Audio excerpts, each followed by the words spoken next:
Барлықтарыңызға сәлем, қайырлы күн. Мен YouTube каналым оқырмандары, менің каналыма қош келдіңіздер. Бүгін біз осындай өте дәмді, тез дайын болатын десерт шайға тәтті дайындайтын боламыз, яғни муравейник. Ол үшін мен видеомды сондай үшін бақылаңыздар. Ең алдымен ұнымызды електен өткізіп, ыдысымызға салып аламыз. Міндетті түрде тәттілерді жасаған кезде ұнды електен өткізу керек.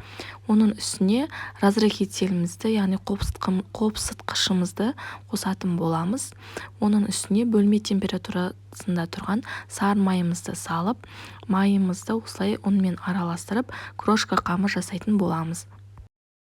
YouTube каналымның көрермендері, егер менің видеомды көріп отырған болсаңыз, менің каналыма тіркелмеген болсаңыз, міндетті түрде подписация бөліміндегі қоңырауша белгісін басып, лайк басып, комментарий жазып, өз қолдауларыңызды білдіріп кетіңіздер.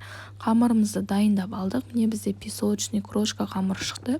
Енді осы дайын болған қамырымыздың үстіне бір жұмыртқамызды жарып саламыз. Оның үстіне 3-4 ас қасықтай айран немесе қаймақ қосуға болады. Айранымызды қойып, жақсылап қамырымызды илейтін боламыз. Қатты басып, қамыр-ауқаттың мантының қамыр сияқты илемейміз. Жұмсақ қып, осылай жеңіл қып қамырымызды илеп шығатын боламыз. Міне бізде қамырымыз дайын болып шықты. Песочный тестамыз дайын. Қамырымыз өте бұл жұмыс жасауға ыңғайлы, әдемі қамыр болып шықты.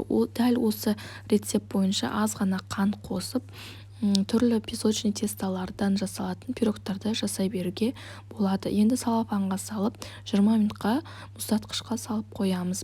Осы уақытта пешімізді қыздырып қоямыз 180 градуста.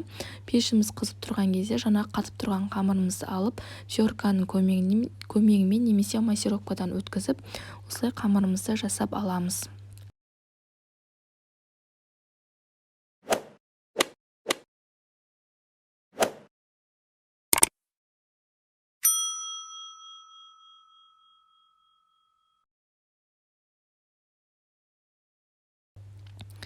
Міне біздің муравейниктің қамыры дәл осылай болып пісіп шығады.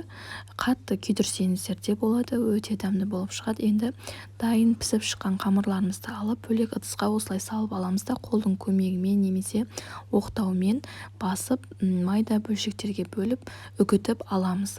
Үгітіп дайындап алған қамырымыздың үстіне осындай сгущенка немесе осы сгущенканың қоңыр түрі, вареный сгущенканы қоссаңыздар да болады. Сгущенкамызды қосып, жақсылап біріккенше ажырамайтындай етіп араластырып аламыз.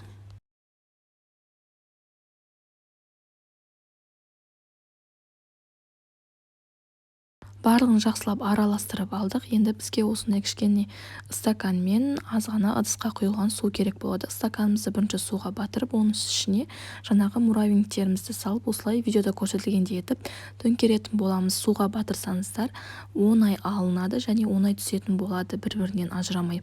Міне дәл осылай біткенше бірінен кейін бірін қайталап жасап шығасыздар.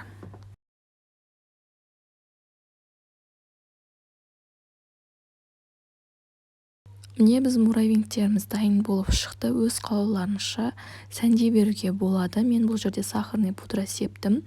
Дайындап болған соң міндетті түрде 20-25 минутқа холодильникке салып қоям. Сол кезде қатты болып, бір-бірінен ажырамай әдемі болып шығады. Сіздер де міндетті түрде жасап, өз ойларыңызбен бөлісе кетіңіздер. Өте дәмді болып шығады, әрі оңай. Рахмет.